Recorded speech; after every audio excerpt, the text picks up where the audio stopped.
C'est une proposition de résolution à mon initiative et bien sûr sur lequel je demande votre suffrage, importante parce qu'elle retranscrit la volonté que j'ai affirmée dès mon élection de voir, entre guillemets, d'abord bouger les lignes, pour le faire simple, sur cette grande question des mobilités à l'échelle du département et avec bien sûr un regard attentif sur Toulouse et sa métropole et l'aire d'attraction toulousaine. Sauf qu'on n'en est plus au bouger, on en est aux prises de position, on en est au cadre qui est celui d'une fenêtre de tir offerte par le gouvernement, à l'initiative du gouvernement, sous l'égide des préfets de département, de promouvoir, voire de faire émerger 10 SERM, c'est-à-dire 10 services express régionaux métropolitains qui pourraient être inscrits dans la loi sur une configuration adaptative à chaque territoire. Il n'y aura pas deux projets de SERM identiques. Sur lequel je souhaite d'ores et déjà, non pas que le conseil départemental dise précisément quelle sera sa contribution, on en est là, on n'en est pas là, mais qu'on réaffirme une position que j'ai déjà exprimée, que ce soit à travers des prises de position médiatiques ou lors des comités de pilotage du rendu des études multimodales. Pourquoi je dis qu'on n'en est plus à l'ère du bouger? Parce que l'ensemble des acteurs, que ce soit par la voix, bien entendu, de la présidente de région qui est motrice sur ce sujet-là, mais que ce soit par le président de Toulouse Métropole et de Toulouse, ou que ce soit par le président de Tisséo, ou que ce soit par la parole du préfet, nous sommes déjà en train de poser les premières briques de ce que pourrait être un projet de SERM, à travers les nouvelles études qui sont lancées dans la poursuite des études multimodales, qui sont précisées dans cette résolution. Mais au-delà de ça, dans le dialogue qui est ouvert entre l'ensemble des collectivités et l'État sur ce sujet. Je crois profondément à un projet de SERM qui comprend bien entendu un projet et un volet RER réel, construit sur un modèle non pas diamétral, comme le soutient un mouvement associatif de la place toulousaine, mais un modèle de RER basé sur la construction d'avant-gares qui sont nécessaires pour pouvoir avoir des trains cadencés. 2 avant-gares sont déjà parfaitement identifiées sur lesquelles les études vont être menées, notamment une qui peut être majeure pour débloquer le sud du territoire, qui serait une avant-gare basée sur les terrains Niel, puisqu'il pourrait y avoir un raccordement avec le métro et la ligne B, puisque, on le sait, c'est pas une légende, ça nous a été confirmé, il y a déjà une boîte noire, il y a déjà un arrêt possible, une station possible, construite déjà, souterraine, du métro et qui pourrait faire la liaison avec une nouvelle gare, hein, parce que ça ne pourra pas se faire sur le dimensionnement actuel de la gare Sainte-Agne, je cherchais le nom, mais qui se fera en amont. Bon, bref, je mets la focale dans mon propos sur cette question-là, mais elle n'est pas centrale dans la question du SERM. Il y en a bien d'autres. Ce qu'il faut comprendre, c'est qu'on doit penser les mobilités dans leur globalité, penser l'intermodalité, ça fait longtemps qu'on en parle, mais lorsqu'on voit les avancées que vont apporter les aménagements nord ferroviaires, la gare de Saint-Jory ne doit pas être simplement une future gare LGV, elle doit être une gare multimodale. Aujourd'hui, rien n'est pensé sur ce territoire. Mais je vais aller plus loin, pour ne pas rester sur une zone conflictuelle. Je vais aller sur la gare de Castelnau-de-Stretefond. Aujourd'hui, ce territoire réfléchit à de la multimodalité, à du stationnement, à du rabattement des voitures, réfléchi à l'arrivée en vélo, réfléchi à des liaisons douces avec Eurocentre, réfléchi à ce qu'il faut faire en matière de multimodalité.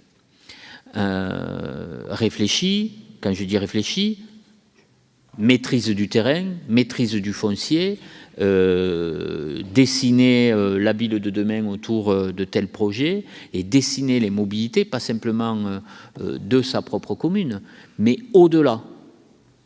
Et c'est ces réflexions-là que l'on doit porter. Et c'est typiquement ce que pourrait porter un CERM. Pour cela, un CERM, il doit avoir des ressources financières. La question est posée. Et il doit aussi avoir une structure pour ne froisser personne, puisqu'il y a quand même des autorités compétentes. Le département n'a aucune compétence en matière de mobilité. À ce stade, je ne vous propose pas une orientation particulière. Mais le projet de CERM n'est pas non plus une construction des mobilités périurbaines et rurales contre les mobilités interurbaines ou urbaines. Ça n'a aucun sens. Un projet de CERM doit améliorer, doit amener du plus, y compris sur le territoire métropolitain, y compris en termes d'offres de transport urbain. C'est une évidence. Il ne s'agit pas d'épuiser les capacités d'investissement sur les transports urbains au profit du rural ou des périurbains. Non, vous le savez, je crois au cumul des forces. Je vous le répète encore une fois, les projets tels qu'ils ont été pensés, tels qu'ils sont engagés aujourd'hui, sont nécessaires et c'est plus le sujet, c'est plus le débat, c'est comment on enclenche une nouvelle dynamique. Pourquoi je dis qu'on a une fenêtre de tir et une lucarne étroite, étroite? C'est parce que avant cet été, si nous ne prenons pas des décisions avant cet été, nous perdons 15 ans. 15 ans d'investissement. Et ce n'est pas l'heure de le dire. Nous perdrons 15 ans d'investissement. Personne ne fera du RER tout seul. Personne ne fera des mobilités interurbaines, périurbaines et de la multimodalité tout seul. Donc, si on passe 3 ans de débats municipaux, appelons un chat, en attendant que le verdict des urnes tombe, on perdra 15 ans d'investissement. Moi, je vous demande de regarder dans le rétroviseur et regarder l'histoire des mobilités sur ce territoire. Voilà. Le débat 2008 sur la ligne B nous a conduit au naufrage pendant plus de 10 ans. Et 15 ans après 2014, on espère que peut-être 2029, on verra la ligne B prolongée. Les travaux sont engagés, enfin. On espère sans retard de livraison. Mais 15 ans, 15 ans, c'est cela ce que ça veut dire en matière de mobilité. Il faut essayer de bâtir du consensus. Voilà. Donc cette résolution, elle ne pointe personne en termes de responsabilité aujourd'hui, elle dit où nous nous trouvons, nous, en termes de collectivité. Mais j'en dirai pas plus. Je laisse la parole maintenant. Alors, Martine Croquette. Je crois qu'on est réunis là devant un projet qui dépasse, me semble-t-il, les... Allez, je vais... Comment le dire? Sans polémique aucune, mais les chasses gardées des uns ou des autres. C'est vraiment pas la question. La question dont on discute aujourd'hui, c'est de se réunir autour d'un projet de territoire qui est absolument nécessaire pour les populations, qu'elles habitent la métropole, qu'elles habitent Toulouse ou qu'elles habitent le département en dehors de la métropole. C'est de ça dont il s'agit. Donc j'espère qu'on va surtout voir cet objet-là. Et cet objet-là, il est d'autant plus nécessaire, vu les bouchons que nous rencontrons les uns et les autres, mais ça, je ne vais pas le développer, vous le vivez, mais aussi par rapport à la période climatique qui est devant nous, enfin, qui est là aujourd'hui et qui est devant nous. Donc, essayons de construire collectivement un projet qui soit vraiment au service des populations.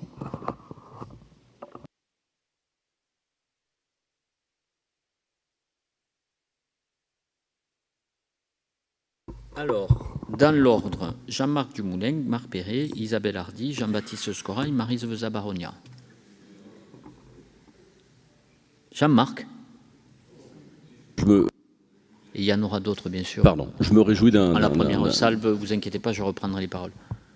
Je levais la main aussi parce qu'il y avait le soleil, Monsieur le Président, mais c'est pas grave. Justement, pardon. Je voulais quand même me réjouir de cette proposition qui met autour de la table tous les acteurs effectivement en capacité à animer une telle réalisation.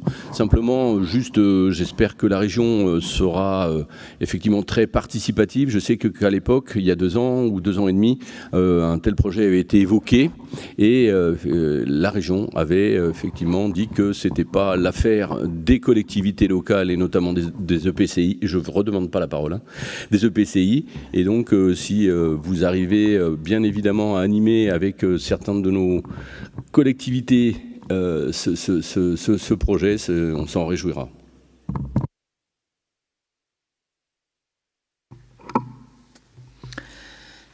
Alors je reprends le fil. Marc Perret.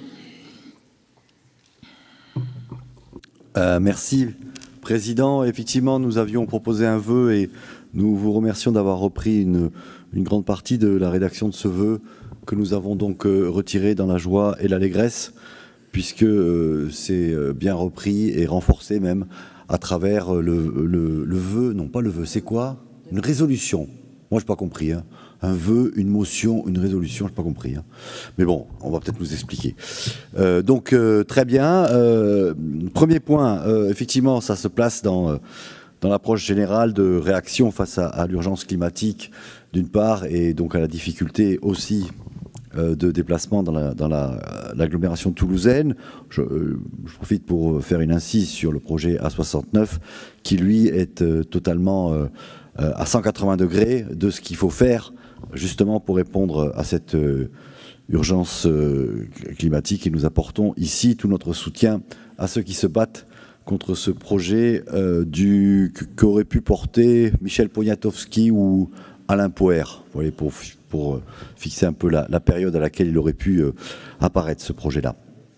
Donc effectivement, il y a une urgence, notamment, comme vient de le dire Martine, sur les bouchons. Je ne sais pas si... enfin, ici, c'est bien, parce qu'ici, il y a beaucoup de gens qui fréquentent l'agglomération toulousaine le matin et qui savent la souffrance que c'est aujourd'hui pour des dizaines de milliers de personnes de prendre sa voiture le matin et de se retrouver à perdre du temps, à mettre 1 heure pour entrer le soir au lieu d'être près des siens, ou alors au lieu de s'occuper de soi-même, brûler du gasoil pendant 1 heure. Tout cela est absurde, et donc il y a cette urgence de faire quelque chose et de réagir. Je voudrais rappeler quand même, pour ceux qui ne connaissent pas la littérature qui existe aujourd'hui sur le projet de RER, la seule littérature que je connaisse, moi, c'est des délibérations qui ont été prises à Toulouse Métropole, peut-être à Tisséo, je ne sais pas trop. En tout cas, je vous le dis, la date qui est écrite aujourd'hui, c'est 2040. À partir de 2040, c'est écrit noir sur blanc. C'est-à-dire que si on ne fait rien, on fait du violon, c'est joli, mais à la fin, c'est 2040. Donc il ne se passera rien pendant 15 ans. Donc, Président, je te soutiens totalement quand tu dis qu'il y a une urgence à agir. Alors, évidemment, il y a la question... Alors, d'autant plus que nous, alors, en toute modestie, moi je suis un garçon extrêmement modeste, en 2018, nous avions travaillé des heures au carré, en mode projet, avec des ingénieurs qui étaient un petit peu undercover, comme on dit en anglais, c'est-à-dire des ingénieurs qui ne voulaient pas que leur nom apparaisse. Nous avons travaillé pendant des mois et des mois. En 2018, en juin 2018, ceux qui siègent au Conseil métropolitain le savent, on a produit un document de 13 pages sous forme d'un communiqué de presse, extrêmement lisible. On a chiffré tous les travaux qu'il y avait à faire. On a donné financièrement quel était l'enjeu du projet. Ce communiqué de presse, il est disponible. Si vous le souhaitez, je peux vous l'envoyer par mail. Juin 2018, il y a 5 ans. Et puis, évidemment, à l'époque, sous les colibés, c'était 1,4 milliard. Aujourd'hui, j'ai vu un truc qui est sorti, 1,6 milliard. On ne s'était pas trompé de beaucoup. Le conseil scientifique de Tisséo nous disait « Mais non, ça coûte 5 milliards ». Voilà, je vais vous le trouver, tout ce que je vous dis.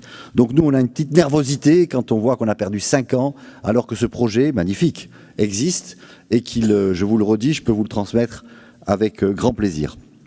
La question des financements, je ne pense pas que tu l'as abordée, Président, mais ou peut-être, elle passe par la croissance du versement mobilité. Moi, je me tourne vers les élèves pour leur expliquer qu'aujourd'hui, quand on paye,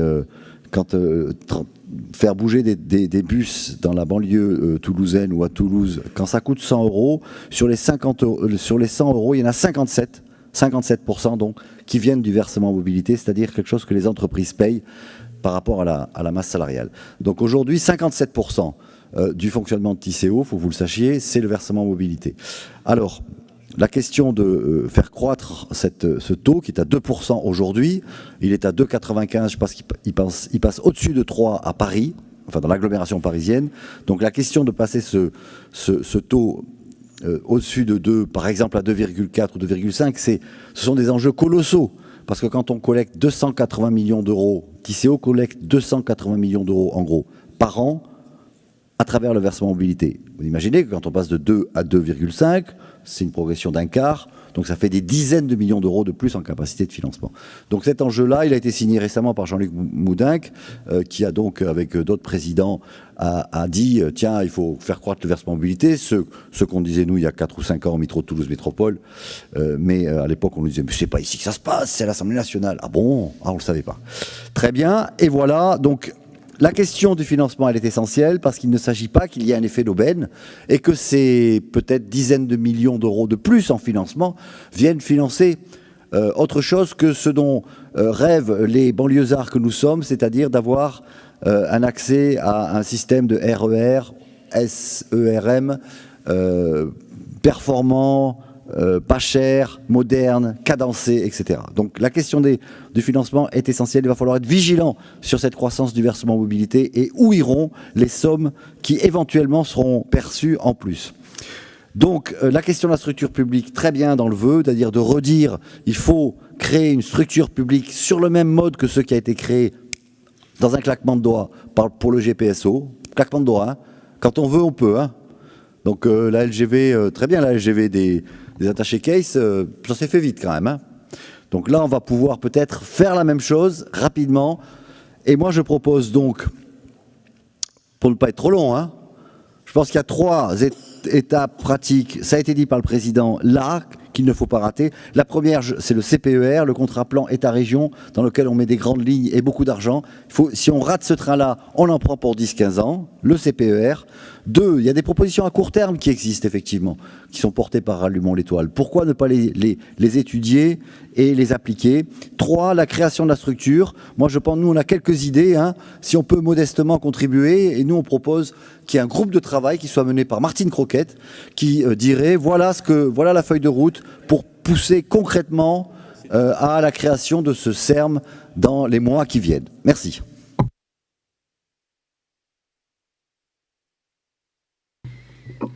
Isabelle Hardy. Merci.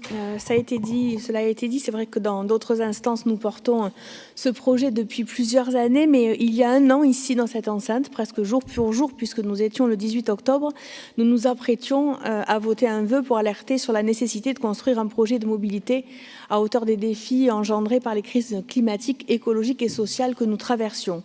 Il y a un an, nous appelions de nos voeux un travail partenarial pour faire avancer les projets de RER métropolitains. Force est de constater que du chemin a été parcouru avec le dialogue nourri entre la région et le département, un début de dialogue avec la ville de Toulouse et la métropole et la volonté affichée du gouvernement de faire avancer les RER métropolitains. Chemin parcouru aussi, cela a été dit, avec la participation aux études multimodales et les premières pistes d'action. On ne le dira jamais assez, je crois, il y a urgence et nous avons une chance historique d'y répondre et d'être au rendez-vous des enjeux à la fois de transition écologique, de baisse de gaz à effet de serre, mais aussi de réponse aux Hauts-Garonnaises et aux Hauts-Garonnais qui subissent chaque jour les bouchons interminables de l'agglomération toulousaine, parce qu'il ne s'agit pas ici des populations qui vivent à Toulouse, mais celles qui veulent venir et notamment pour y travailler. Vous avez, Monsieur le Président, dès votre arrivée, appelé à un Big Bang des mobilités et fait en sorte que notre collectivité joue un rôle de facilitateur et d'accélérateur sur ce sujet qui est à la fois un enjeu d'aménagement du territoire, d'écologie et de justice sociale, et nous vous en remercions. Aujourd'hui, nous ne pouvons pas nous permettre d'attendre 2040, ni même 2030 pour agir, et nous soutiendrons bien sûr cette résolution, car pour porter un projet de SERM, il est absolument nécessaire de créer une structure publique dans laquelle se retrouvent tous les partenaires. Alors les annonces des 700 millions du gouvernement ne doivent pas nous faire oublier la promesse des 10 milliards qu'il faudra leur rappeler et l'enjeu également des inscriptions au CPER.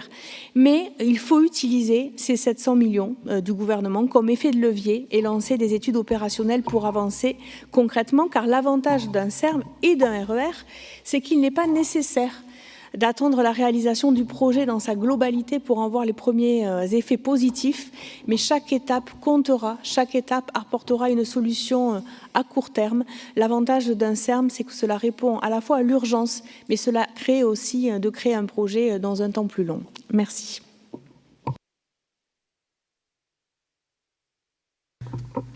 Jean-Baptiste de Scorail. Merci, Monsieur le Président. Je voulais déjà souligner et vous remercier de la façon dont a été traité ce vœu, et on a fait des allers-retours avec votre cabinet et c'est une bonne chose, et je trouve que voilà, les choses un petit peu avancent. Je vais vous donner un petit peu la position de la collectivité, de la métropole toulousaine, qui déplore qu'une fois de plus, on fasse une création d'un étage supplémentaire. Et là-dessus, à l'heure actuelle, techniquement, il n'est pas prouvé que de créer une structure, je dirais, indépendante, serve à quelque chose. La deuxième, c'est que le versement mobilité, tout le monde y est attaché et il doit rester aux zones OM urbaines, puisque ça aussi, ça a été demandé par l'ensemble des villes de France, les grandes villes de France, et par France Urbaine, donc qui est aussi à la tête une de vos amis, Monsieur le Président. Et il est clair que là-dessus, ce versement mobilité doit rester comme il est dans la structure actuelle. Je dirais aussi, et bon, avec un bémol, c'est que Toulouse Métropole et Toulouse ne sont pas les villes les plus, je dirais, à même de parler de ça, puisque nous avons toutes les villes de périphérie, Montestruc, enfin toutes celles qui sont dans la grande couronne toulousaine, qui devraient être impliquées. Et d'ailleurs, leur président de communauté, je dirais, comme le Grand Murtin, est très silencieux à ce propos. Donc il y a un moment aussi, il faut que remettre les choses. Nous ne voterons pas contre ce vœu, nous abstiendrons de telle manière à montrer que, effectivement, la ville de Toulouse n'est pas, entre guillemets, amène de parler de cela, puisque ce n'est pas de sa responsabilité, c'est de la responsabilité de TCO, de l'ensemble des communes qui font partie de TCO. Et moi, j'aimerais bien avoir aussi une prise de position des gens de la Bèche, du Sicoval, des gens du Grand Murtin par rapport à ça. Merci. Alors, vous allez avoir pas mal d'interventions. Je vais prendre les autres interventions, mais le Muretin a délibéré. Ils ont pris une motion qui va peut-être même un peu plus loin que la nôtre. Mais je laisserai les élus représentants du Muretin en parler, parce que pour le coup, vous avez été, je vous trouve, très offensif et très tôt sur ce sujet. Et le Sicoval est partie prenante. Jacques Auberti vient aux réunions, ils sont intervenus et ont salué la volonté. Je le répète parce que je veux bien que ça soit compris. La question du financement, je ne l'ai pas abordée directement, mais elle est dans le projet de résolution. Si on doit déplafonner le versement mobilité, on doit aussi se poser la question de son assiette. C'est le projet de SERM, c'est pas pour être sur le périmètre de TCO, sinon effectivement, pourquoi une structure supérieure? Ça n'a pas de sens. L'aire d'attraction toulousaine, elle va jusqu'à Montauban, elle va au-delà de l'île Jourdain, elle va au-delà de Castelnaudary, elle descend jusqu'à Pamiers. C'est ça l'aire d'attraction toulousaine. C'est ces voitures-là qui viennent faire des bouchons sur les périphériques et au péage. Donc, améliorer les transports et les mobilités dans leur globalité sur l'aire toulousaine implique aussi qu'on décongestionne toutes celles et tous ceux qui arrivent en bagnole et qu'on bascule, non pas sur de l'autoroute, mais qu'on bascule sur du rail, sur du covoiturage. Et c'est sur des sites propres. Hein, on doit réfléchir aussi à cela. Et moi, je l'ai dit au président de Tisséo et de Toulouse Métropole, y compris qu'aux autres présidents des 2 agglomérations qui sont concernées par les transports interurbains Tisséo. Si on venait à déplafonner, il faut que la ressource supplémentaire, puisqu'on sait combien en fonctionnement il faudrait pour faire le projet de CERM annuellement, c'est 80 millions d'euros. Si on déplafonnait, on sait très bien qu'on pourrait avoir une recette atteignable sans que ça soit un effort surdimensionné pour les entreprises de 110 à 120 millions d'euros par an supplémentaires de recettes. On pourrait aller facile, hein. Il pourrait y avoir 80 à 90 qui viennent sur la société compétente pour porter ce projet de CERM, à l'instar de la Société des grands projets de Paris, et 20, 30, 40 millions d'euros supplémentaires pour renforcer, là où c'est le cœur du problème, les transports urbains. Vous m'entendez?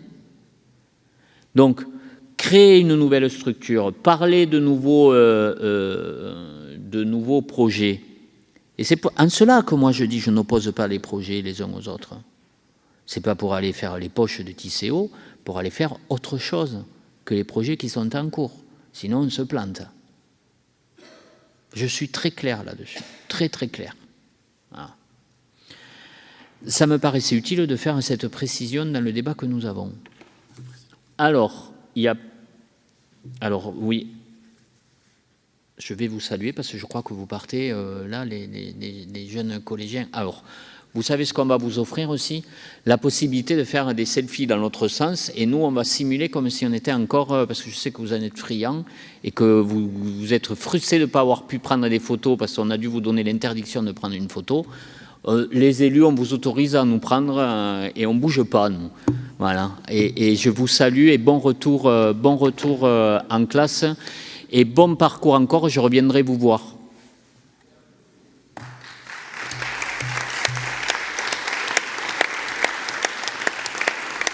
Donc vous avez le droit de faire ça là, comme ça là, en photo. Sinon vous allez partir frustré.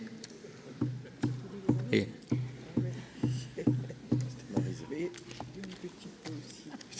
Je reste à dos moi aussi.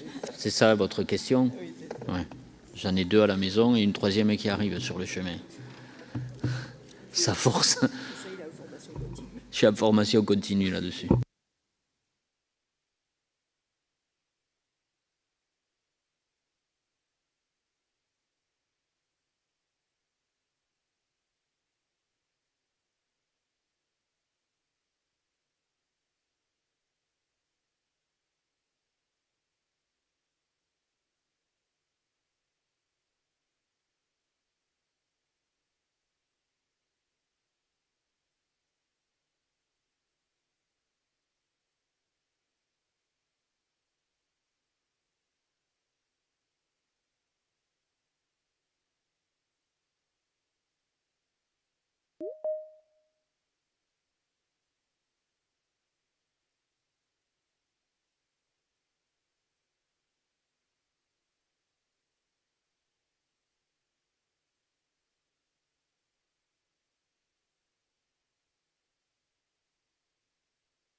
Bien, bon retour.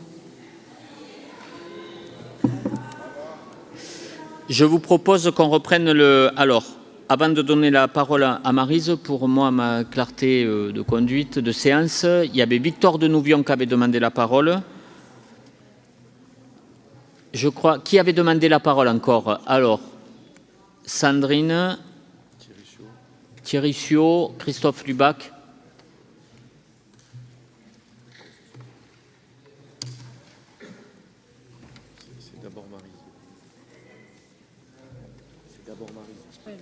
Il y a d'abord Maryse à qui je vais donner la parole. Ah, d'abord Maryse. Oui, bien sûr. Elle avait avant. Elle était dans la première salve. Peut-être qu'il y en aura d'autres encore. Maryse, tu as la parole. Merci, Président. Alors, on en parlait il y a un instant, et pour en avoir discuté avec beaucoup d'élus locaux, notamment périurbains et ruraux, en termes d'aménagement de territoire, la proposition SERM aujourd'hui paraît la plus adaptée. Alors, bien sûr, dans ces objectifs de décarboner les mobilités, en offrant d'autres alternatives que la voiture, mais surtout, et c'est un point sur lequel le président insiste régulièrement, parce qu'elle associe à l'ossature ferroviaire toutes les autres déclinaisons de mobilité, notamment l'offre multimodale de services de transport en commun, dont les cars express, et la création ou les aménagements de gares et de pôles d'échanges multimodaux. Pour insister sur cette dimension territoriale, si vous y êtes penchés, des amendements à la loi ont permis d'inclure d'ailleurs la notion de désenclavement des zones périurbaines et rurales.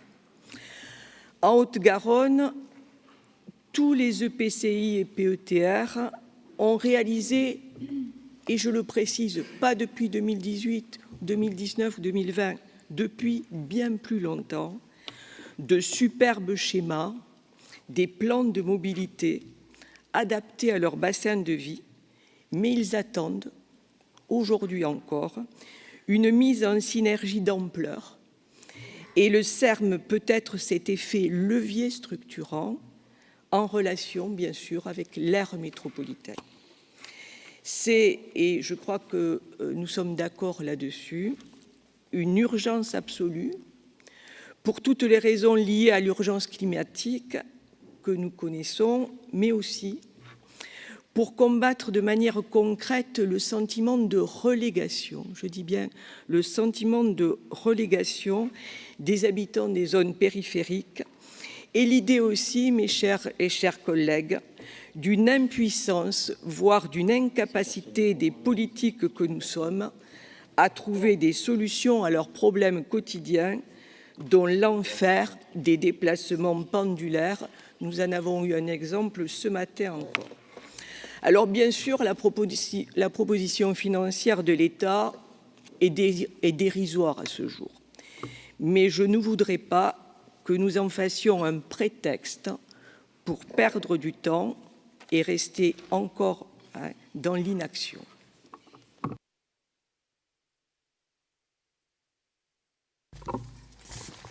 Alors, Victor Denevion, tu as la parole.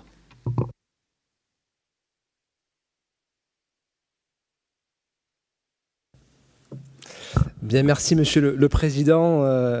Mes propos vont faire écho à ce que vient de dire Maryse et le sentiment qui est partagé par tous, qui était qu'il a été longtemps urgent d'attendre et qu'il est aujourd'hui urgent d'agir. Au-delà de la question de l'urgence climatique, qui est essentielle, mais au-delà de cette question-là, c'est la réalité du quotidien où nous attendent les Hauts-Garonnais.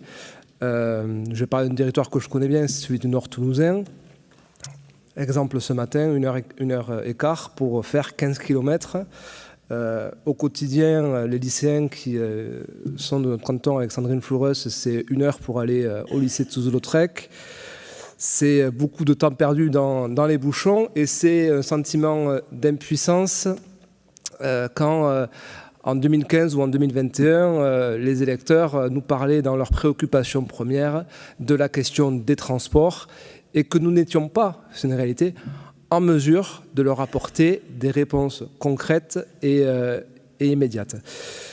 Donc oui, cette vision d'ensemble, elle est essentielle.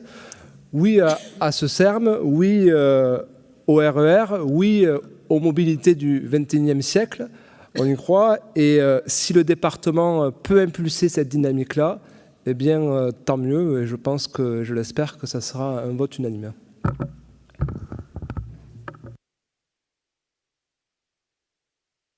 Tu as raison de souligner sur le territoire. Bon, il y avait un projet qui a été annulé, contesté, qui était porté par tout le monde d'ailleurs. Projet de Bune, il y a Pêche-Beaunieu, ils mettent 1 heure et quart pour aller à Toulouse-Lautrec. C'est un truc de dingue, les lycéens. C'est un truc de dingue. Il y a 1,8 km. C'est de la dinguerie. De la dinguerie. Bon. Et là, il serait temps de réactiver un certain nombre de réflexions et de projets. Je ne veux pas rentrer dans tous les détails de tous les projets. Sandrine, ensuite Thierry et Christophe. Oui, croyez bien, Monsieur de Scorail, chers collègues, que dans toutes les plus petites communes même de notre territoire, on se préoccupe de la mobilité de la population. Et c'est un débat qui a lieu bien souvent dans nos instances, même à la campagne, et je peux vous l'attester quotidiennement. Pour toutes les raisons qu'ont dit mes collègues, je ne vais pas revenir sur les difficultés que l'on rencontre tous les matins pour rentrer à Toulouse. Et il s'agit bien effectivement de la population hors Toulouse, voire des zones très rurales qui viennent travailler à Toulouse et qui effectivement se retrouvent bloquées sur le périph' toulousain. Donc je ne vais pas refaire toute la démonstration. Néanmoins, je voulais quand même attirer votre attention sur l'intérêt de cette organisation, de ce dispositif, pour que justement, enfin, on se mette tous autour de la table et qu'il ne s'agit pas d'un débat métropolitain, mais bien d'un débat départemental avec tous les acteurs que cela concerne, c'est-à-dire même les campagnards que nous sommes.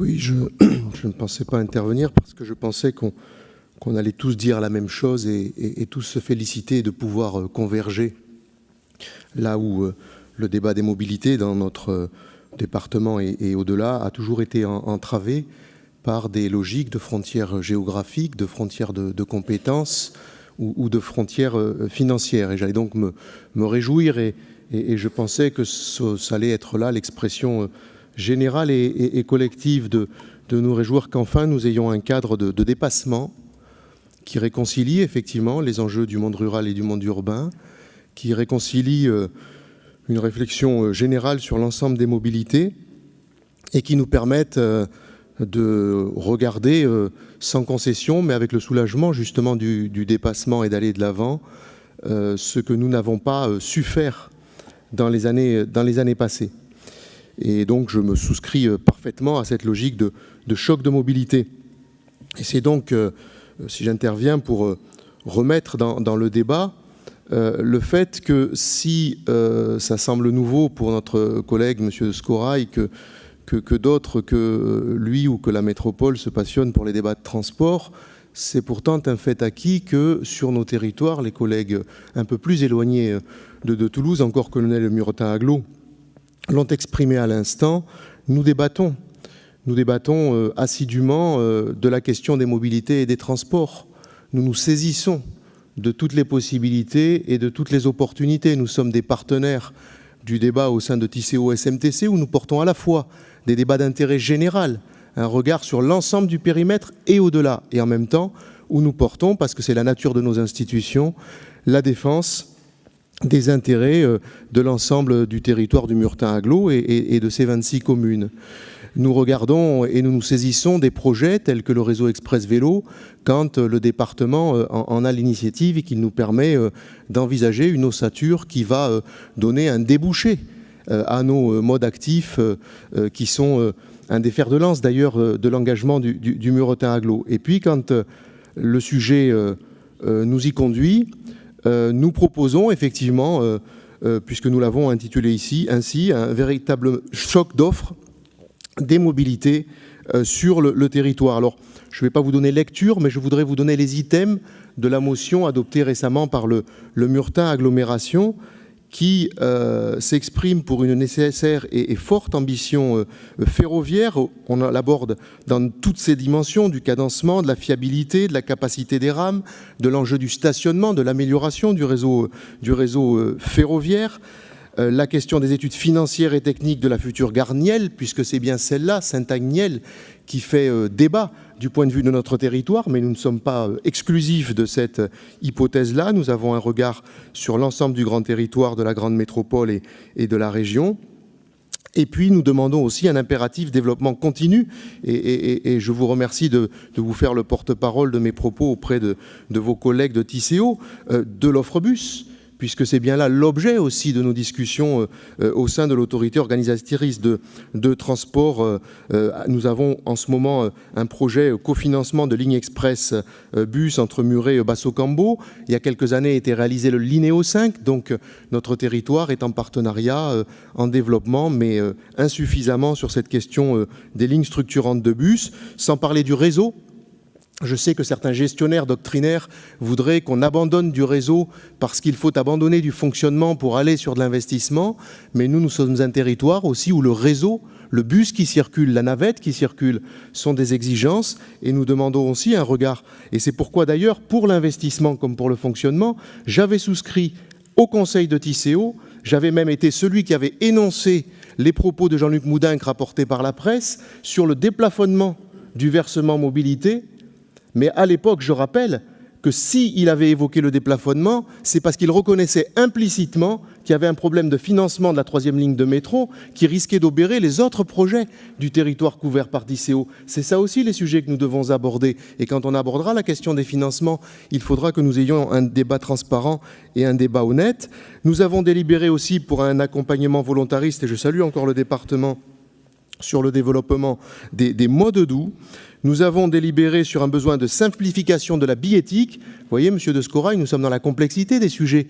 Parce qu'une histoire des difficultés entre nos collectivités sur un réseau de transport fluide pour les citoyens, c'est aussi la problématique de la billettique. C'est la problématique du billet que je peux prendre ici pour aller là-bas, et pas de prendre 2, 3, 5 titres de transport avec des tarifs qui sont incompréhensibles pour l'utilisateur des transports. Et je rappelle que dans cette réflexion de la billettique et de la tarification, il y a la question que certains ont portée en étant celle de la gratuité. En tout cas, il y a l'exigence d'avoir une vraie réflexion sur les problématiques de tarification incitative si on veut que le réseau fonctionne, et décarboner, puisque c'est bien l'objet de notre propos, décarboner rapidement nos mobilités et nos transports. Et puis, nous avons souhaité aussi proposer une attention maintenue aux conditions de circulation et d'aménagement de voiries, parce que ce matin encore, beaucoup d'entre nous, certains collègues me disaient j'ai mis 1h30, j'ai mis 2 heures, moi j'ai mis 1h15, mais beaucoup d'entre nous étaient dans les bouchons, et que ce sujet ne sera pas transformé uniquement par l'évolution de nos véhicules.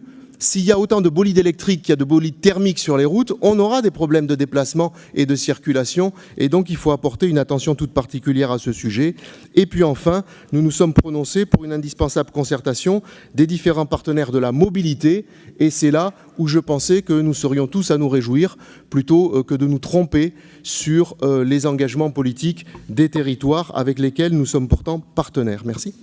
Vous voyez, la résolution, enfin, la délibération de la CAM va plus loin que ce que nous, notre contribution aujourd'hui au débat. Mais c'est normal, c'est un acteur comme d'autres. Et maintenant, je passe la parole à Christophe Lubach. Merci, Président. Alors, il commence à se faire tard et nos collègues ont tellement été brillants que je ne vois pas ce qu'on pourrait rajouter. Seulement vous dire, peut-être, Monsieur de Scorail, qu'effectivement, ici, nous agissons en tant que conseillers départementaux et qu'effectivement, ce qu'a dit Maryse Vezat est très juste, nous parlons là d'aménagement du territoire. Parce que sinon, on va penser les lignes futures de ce SERM en s'arrêtant au seul territoire de Tisséo à SMTC, ce qui serait une erreur fondamentale, c'est-à-dire faire un terminus à Baziège, par exemple, au lieu d'aller jusqu'à Castelnaudary, etc., etc. Mais je pense que ça a été dit par mes collègues, donc j'en rajoute pas. Je vous invite, comme l'a fait Thierry Siot, à regarder les positions des autres. Je sais bien que c'est dur hein, de prendre de la hauteur parfois et d'aller au-delà de la métropole, mais de regarder quelles sont les autres collectivités de notre territoire pour voir quelles sont leurs positions sur ces différents sujets, parce que je pense qu'elles sont, semble-t-il, assez claires et depuis de nombreuses années maintenant. Juste un point qui était intéressant pour moi dans cette résolution et qui a été appuyé et rajouté au fur et à mesure du temps, en dehors des questions techniques qui ont été évoquées par rapport à la Garnielle, pardonnez-moi, c'est l'ancien Toulousain qui parle, à la caserne, j'y reviens, à la Garnielle, c'est la question des 700 millions d'euros d'études. Il faut bien qu'on soit d'accord sur le fait de dire que si l'État décide de s'engager sur le développement des SERM, c'est-à-dire des structures qui soient supérieures aux structures des AOT existantes, notamment pour aller chercher des financements. Thierry Ciot vient de l'indiquer par rapport à l'élargissement du versement transport. Eh bien, nous avons la nécessité d'avoir avec l'État un accord sur le fait de dire que ces 700 millions d'euros ne seront qu'une première étape pour des études opérationnelles.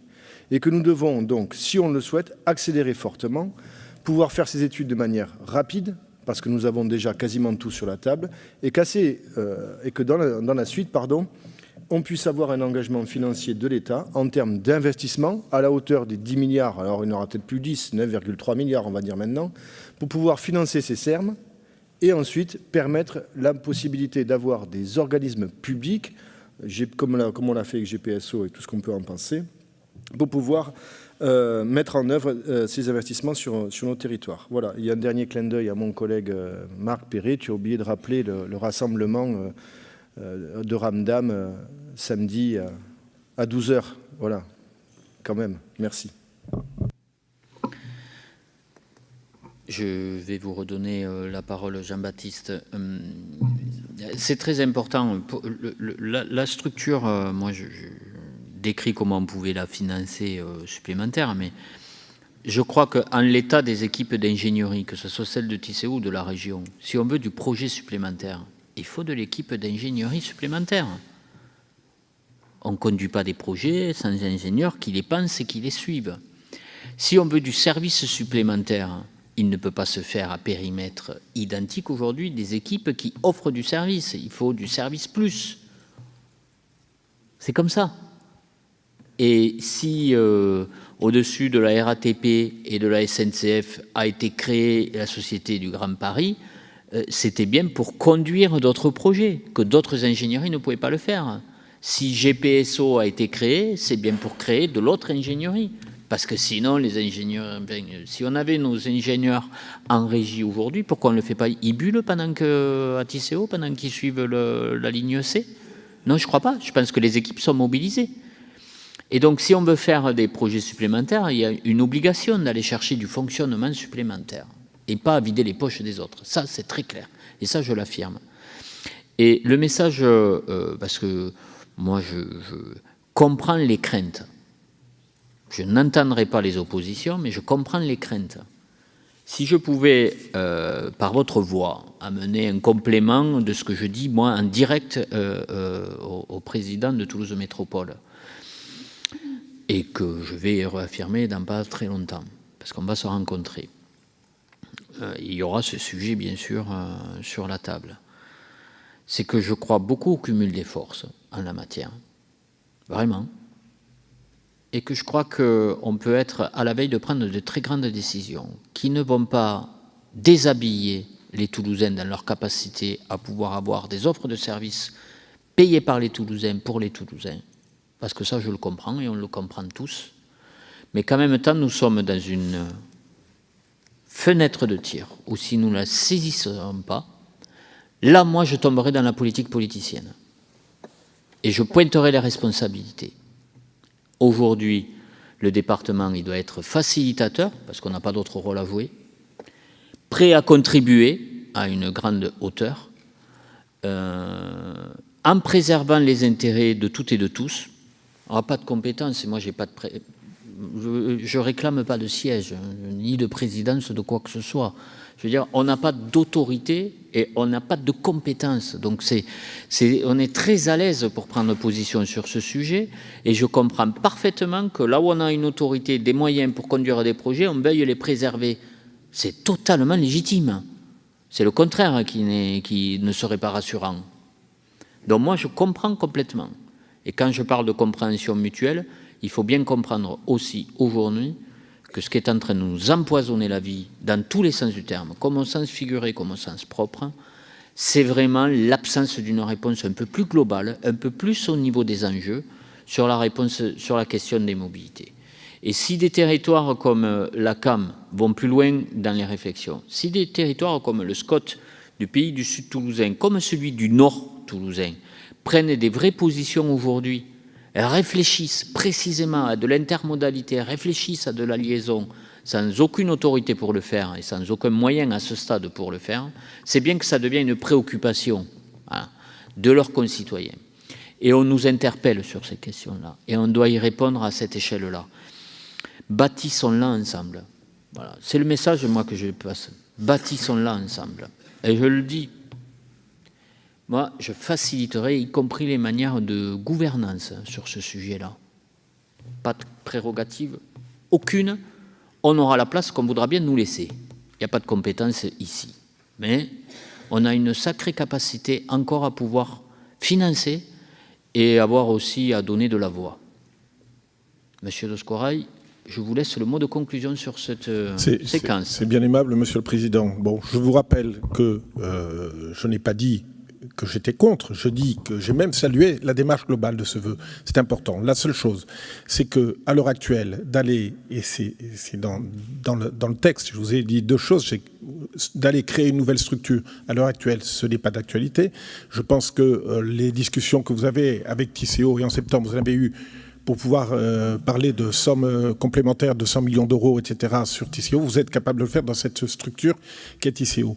Donc, le créer à l'heure actuelle, cette nouvelle structure, je ne vois pas d'intérêt. D'autre part, une autre chose, c'est que dans ce vœu aussi, la ville de Toulouse n'a pas à apparaître. On n'est pas à Toulouse. Vous me parlez effectivement du fait que de Toulouse Métropole, oui, de Toulouse Métropole, mais la ville de Toulouse n'a pas à apparaître dans cette structure-là, et c'est ce que je vous avais demandé. Loin de moi d'aller, et je vous fais un petit procès en intention de reparler de la zone rurale contre la ville. Vous savez, moi je suis un rural, je pense que ce projet est intéressant, qu'il faut continuer à travailler dessus, mais juste dans ce vœu que vous avez écrit, j'avais un certain nombre de choses sur lesquelles, voilà, nous étions pas, ou je ne suis pas d'accord avec Sophie Lamant, et sur lequel on vous demandait des rectifications. Bon, elles n'ont pas été faites, certes, mais on ne votera pas contre, on va s'abstenir. Voilà, et c'est important, et la nuance est importante. Merci, Monsieur le Président. Mais je note les évolutions. C'est pour ça que ce n'est pas un débat conflictuel et qu'il ne faut pas qu'il soit conflictuel. Ne le soyons pas conflictuels. Moi, je n'oppose pas les territoires les uns aux autres. Sophie Touzé, je te donne la parole. Oui, juste très rapidement, je voudrais porter à la connaissance de M. de Scorail que la ville de Muret a également délibéré en tant que ville. Donc ce n'est pas seulement l'affaire des grandes EPCI. Je vous propose de soumettre cette délibération, cette résolution au vote. Qui est contre? Qui s'abstient? Donc il y a 2 abstentions. Qui est pour tous les autres? Et bien entendu, elle sera accompagnée d'un courrier à l'attention de Monsieur le Préfet, de Monsieur le Président de Tisséo, Monsieur le Président de Toulouse Métropole, Monsieur le Président de la CAM, Monsieur le Président du SICOVAL, Madame la Présidente de Région et les présidents des PETR.